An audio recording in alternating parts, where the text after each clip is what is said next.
You've been feeling something lately, and I don't think you've told anyone, because it sounds insane to say out loud after all these years. A quiet sense that it's close. That something is about to shift. You can't point to anything on the calendar. There's no date, no man, no reason, and that's exactly why you keep talking yourself out of it. You tell yourself, stop it. You've felt this before. You've hoped and been wrong, and it hurt, and you're not doing that to yourself again, so you smother it. You call it wishful thinking, and you put it away. Hear me tonight, beloved. That feeling has a name, and it is not wishful thinking. You are not fooling yourself again. After all these years of being wrong, of hoping and bracing and hoping again, I need you to hear this. The sense you've been carrying, that something has finally shifted, that the long thing is breaking, you are right. You are not imagining it. And tonight, I'm going to show you why. You know how, before the rain comes, the air changes? The pressure drops? The smell of the earth rises. The birds go still. You can't see a single drop yet, but your body already knows. Something in you reads the sky before the sky shows anything. That's not imagination. That's the eve, the hours before the thing arrives, when everything in the air says soon and nothing visible confirms it yet. You've been feeling the air change. And I want to show you the 5 shapes that feeling takes. Because by the end of this, you're not going to wonder anymore. You're not going to talk yourself out of it. You waited so long, beloved, and I have to tell you something that's going to be hard to believe after all this time. You are not in the middle of this anymore. You are standing at the very edge of it. The weight you've been living inside is not stretching out in front of you forever. You're near the end of it. The first cloud is already in the sky. Let me show you a man who heard the rain before there was a cloud in the sky. There had been no rain for 3.5 years. The ground was cracked dust. The wells were low. And Elijah climbs a mountain, bows down, puts his face between his knees, and says something that, by every visible measure, was insane. There is a sound of abundant rain. 1 Kings 18:41. A sound of rain. The sky was empty, cloudless, bone dry, and Elijah said, I hear it coming. Then he sends his servant to look toward the sea. Picture the servant climbing the ridge, shading his eyes, scanning the flat line of the horizon. Nothing. He trudges back down. Elijah says, go again. The servant climbs, scans, nothing. Back down, again, nothing.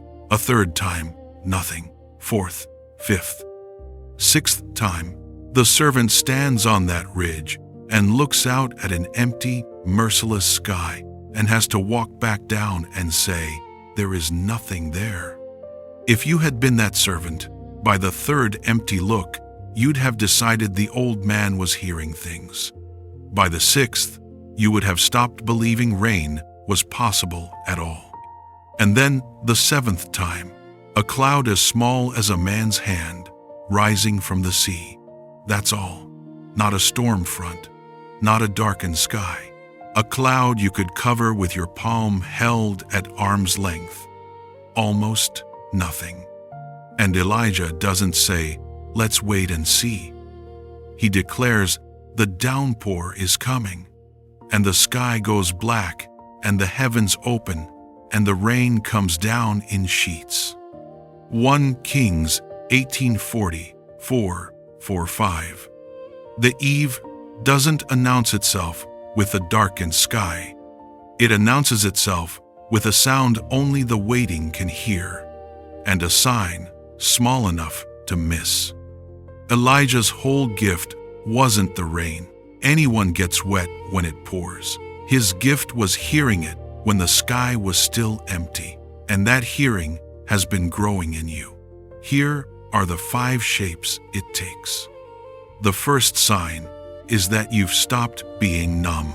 For a long time, when someone asked about relationships, something in you went flat. Not sad exactly, just blank. You'd made peace with the distance because distance didn't hurt the way hoping hurt.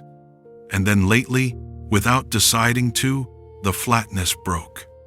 A sharp, "I can't stay in this holding pattern anymore," showed up out of nowhere one ordinary afternoon. You thought something was wrong with you. Something is right with you. Restlessness is not impatience. It is the soul waking up to a season that is ending. Ecclesiastes 3:11 says, "He makes everything beautiful in its time, not in your time, in His." But the restlessness you feel is your spirit registering that His time is drawing near. You don't manufacture that. God sends it. And when it arrives, the right response is not to smother it. It's to pay attention. The second sign is that you've started praying differently. Not longer necessarily. Different. The prayers that used to feel like they were going into a wall have started feeling like conversation. You've found yourself saying things you'd never said before, specific things, honest things, things that surprised you on the way out of your mouth. Song of Songs 2:11, 1:3 says, "The winter is past, the rain is over and gone, the flowers appear on the earth, the time of singing has come." Read that slowly. The winter is past, not ending past, already behind you. The flowers are appearing, present tense, happening now, while you read this.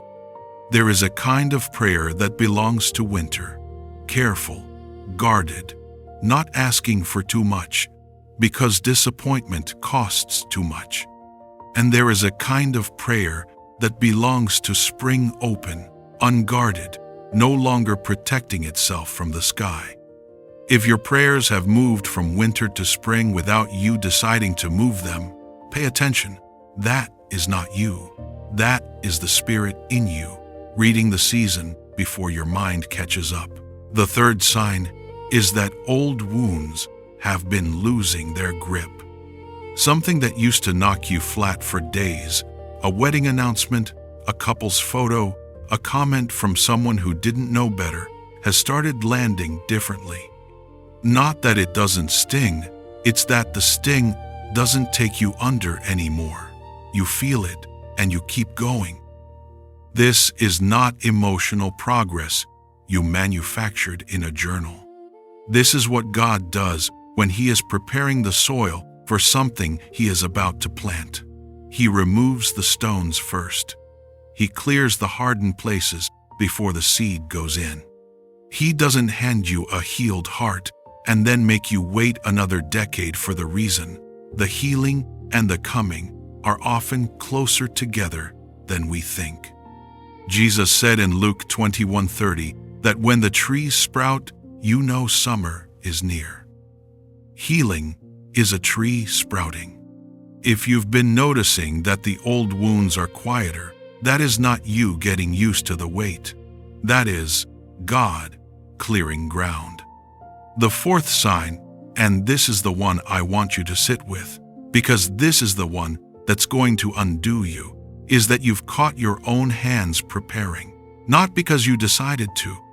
Your hands just started. You cleared a drawer. You rearranged a space. You found yourself buying something, keeping something, getting some corner of your life in order, and you couldn't say why. You stopped halfway through, and your breath caught, and you thought, "What am I doing? No one is coming.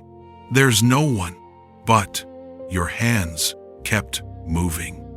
Something in you has been quietly making room, setting a place, opening a space like a woman who knows somewhere underneath all the doubt that a guest is on the way. Beloved, look at that. Look at it. You did not decide that. You could not manufacture that. If you tried, you've spent years trying to talk yourself out of hope, not into it. The soul prepares for what God is sending long before the mind is given permission to believe it. That's not you fooling yourself. That is the deepest, truest part of you reading the Eve correctly while your fearful mind scrambles to catch up. If you've caught your own hands preparing, that is one of the clearest signs there is. That is your body telling you what your heart is too scared to say out loud. Stay with me, because standing in the Eve is one thing. Staying awake in it, without losing your peace, without wearing yourself out, trying to force what's almost here, that's another. And that's the part no one prepares you for. We'll get there. The fifth sign is the changed air itself. You know the feeling right before a storm, when the light goes strange, and the air gets heavy, and everything holds its breath, and you don't need a forecast to know it's coming? There's been a version of that in your life lately. A heaviness that isn't dread. An expectancy that has no object you can name. Like the atmosphere shifted, and you can't explain it to anyone because there are no words for the pressure before the rain. Romans 13:11, 1-2 says, "The night is far gone, the day is at hand." Not soon, at hand, a present location, not a future promise. And James 5:7-8 says the farmer waits for the early and the late rains, patient, not passive, because he knows they are near.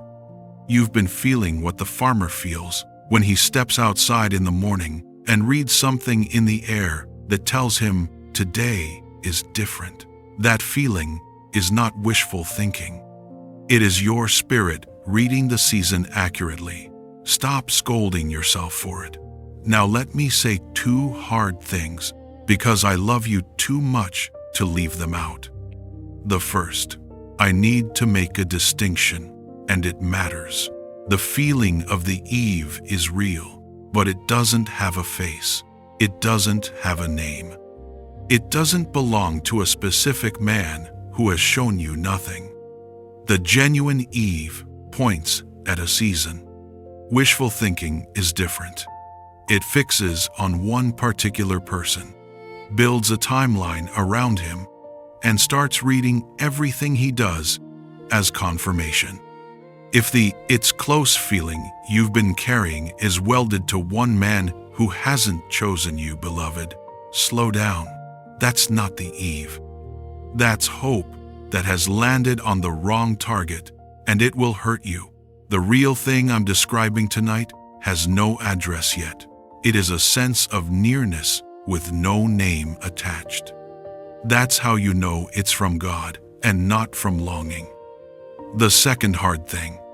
Some of you have listened to all of this and felt nothing. No restlessness, no change in prayer, no hands preparing. Just the same flat tiredness you've carried for longer than you want to say. Hear me carefully. The servant looked 6 times and saw nothing, and he was not behind, and the rain was not less on its way. If you're not feeling the Eve yet, you are not failing. You are between the 6th look and the 7th. The cloud was never the servant's job to feel into being. It was God's job to send. Your only job in that between place is to keep climbing the ridge. And before I go, one more thing, and I won't say it long. If you're not actually standing on an empty edge, waiting, if you're in something right now that has fear in it, or control, or harm, please don't let this video tell you to stay awake and wait on the Eve. That is a different situation, and it needs different help. A trusted pastor, a counselor, someone who can walk with you in person. Naming that takes more courage than any waiting. Please reach out. Now for the woman who is in the eve. When I say you're standing in the eve, I'm telling you where you are, not when he comes. And I won't lie to you to make tonight feel good. I don't have a date. Anyone who hands you one is selling something. The eve can be long. Elijah's rain came fast, but yours may not. And a long eve is still the eve, still the edge, still nothing like the middle of the wait. You haven't been deceived if the rain takes its time. But hear what I'm actually telling you, beloved, because it is not a small thing. It is the thing you came here for. You are near. After everything, after all the years you'd half given up counting, you are not lost in the long middle anymore. You made it to the edge. That ache you've carried so long that it started to feel permanent, it was never permanent. It was the eve, and you're standing in it now. And there is one thing the eve will tempt you to do. When you feel how close it is, you will want to reach up and pull the rain down yourself. Rush it, force it, make it happen before God finishes what he's doing. Beloved, you cannot hurry rain. Everything you do to force it only exhausts you on the very edge of the thing you're waiting for. The eve is not for striving, it is for staying awake. You are not in the middle of this anymore. Do you hear me? You are standing on the edge of it. The waiting was real, and the eve is real, and you are in it. So let this be your declaration today. I'm not lost in the wait. I'm standing in the eve. The air has changed, and I'm awake. Say it until your heart believes it. Write it until your spirit feels it. And if any of these 5 signs is the one that stopped you, if you've caught your own hands preparing for something you can't name, I built something for exactly where you're standing. It's called The Still Point, a 30-day devotional for the woman waiting on God for love, not for how to find him, not for how to be found, for how to stay steady on the edge without wearing yourself out trying to force what's almost here. One scripture, one reflection, one prayer for every day of the eve, including the nights the ache won't let you sleep, in the same voice you're hearing right now. It's the first link in the description. And it comes with the audio read for you too, for the nights you'd rather close your eyes and listen than read.